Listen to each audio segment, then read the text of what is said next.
Welcome, traveler. Let's dive right into our explainer of Carolyn Wells' darkly comedic field guide, How to Tell Wild Animals.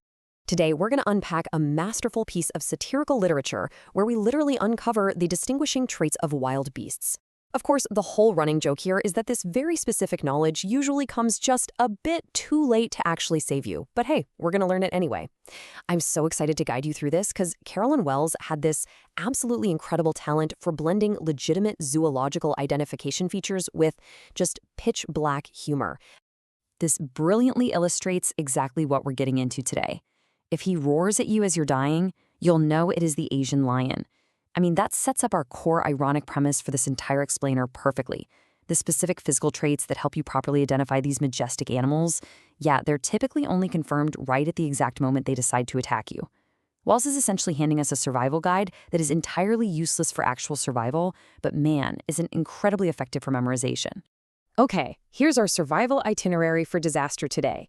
We'll start with a welcome to the jungle, identify some apex predators, cover deceptive hugs and tears, spot the invisible chameleon, and wrap it all up with an ultimate cheat sheet. Section 1. Welcome to the jungle. Prepare to be the traveler. So for the purposes of this explainer, you are the traveler. You're this brave, curious student, just casually walking into the dense, untamed jungles of the East. Now, while this geographic space is genuinely dangerous, Wells flips that fear into pure amusement. She offsets the real terror of a wild animal encounter with brilliant comic timing. And she actually achieves this largely through a very disciplined musical ABC rhyme scheme. It gives this weirdly cheerful sing-song quality to the absolute absurdity of the fatal situations you're about to face. Section 2.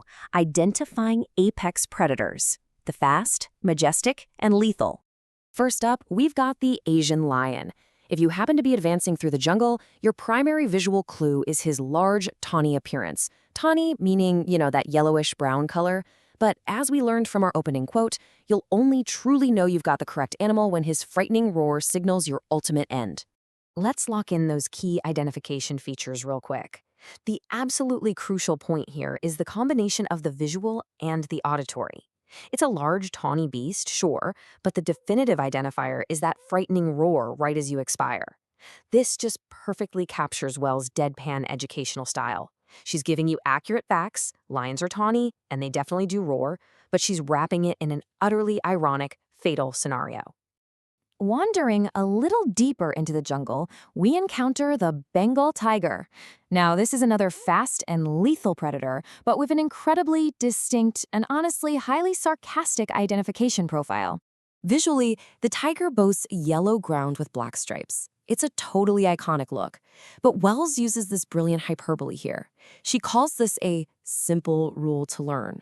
And what's the simple rule? Just notice if he eats you. Seriously, the defining trait of the Bengal tiger isn't just its magnificent coat. It's the fact that it will rapidly consume you. Again, it's a perfectly accurate behavioral trait presented as a hilariously understated piece of advice. Next up on our jungle tour is the leopard. Visually, this one can be quickly spotted, pun entirely intended by the way, by its unique metaphorical hide. It looks as though its skin has literally been seasoned with dark, scattered pepper. Now, the behavioral identification feature is crucial here. For the leopard, it isn't just those peppered spots. It's the relentless jumping. Wells takes some poetic license here, writing that the beast will lep and lep again, repeating the sound to mimic the animal's continuous pouncing. And she offers this deadpan warning to you, the traveler. Screaming and roaring in pain absolutely will not help you. It just encourages the leopard to keep leaping. It's dark, it's vivid, and it makes those identification features completely unforgettable. Section 3. The deceptive hugs and tears. Forest creepers. Okay, say you're just out walking around your yard, minding your own business, and a beast approaches and gives you a very, very hard, crushing grip. Well, if that happens, you can confidently check the bear right off your identification list. Wells humorously reimagines a fatal, crushing physical assault as just a tight, affectionate hug. That repetition of very, very hard really underscores the inescapable force of the beast, making its ironclad identifier its suffocating embrace. Now here we find our two biggest jungle hypocrites, the hyena and the crocodile. This is honestly a masterclass in behavioral identification. The hyena is famous for deceptive, human-like laughing sounds, so its key feature is a joyful smile that completely masks its lethal danger. Now contrast that with the crocodile, a creature identified by the famous idiom crocodile tears. The crocodile will appear to weep sorrowfully while it's actively devouring you. So simple rule, if it smiles, it's a hyena. If it cries, it's a crocodile. Both expressions are complete lies masking a killer predatory instinct. Section 4. Spotting the invisible chameleon. So, look closely at this one.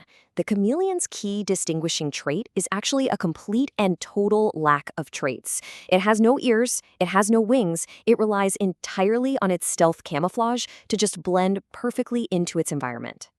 So, the crucial question we have to ask is, how do you actually identify something by the absolute absence of everything? It's a hilarious paradox. In Carolyn Wells' satirical world, the definitive way to confirm you're looking at a chameleon is by seeing absolutely nothing on the tree. Literally, if there is nothing there, well, 'tis the chameleon you see. It's this wonderful play on logic that permanently cements the concept of camouflage in your mind. Section 5. Ultimate Cheat Sheet, Survival Matrix. Take a really good look at this survival matrix. It perfectly categorizes the core clues. The tawny coat, the yellow hide with black stripes, the peppered skin, right alongside the predatory actions. And, most importantly, it aligns them with Wells' comic twists. This table highlights the humorously useless nature of learning facts while being eaten. But, as an educational tool, it is incredibly effective. By pairing the visual clue with the ironic twist, the traits of these wild animals become utterly unforgettable. I'll leave you, the traveler, with this thought on our final slide. Does humorous exaggeration make terrifying facts stick in our minds far better than rigid scientific data? Carolyn Wells clearly thought so. By flipping fear into amusement, she taught us the key identification features of deadly beasts in a way a dry textbook literally never could. Perhaps addressing real danger with absolute humor, wit, and playfulness is actually the greatest survival mechanism of all. Thank you so much for joining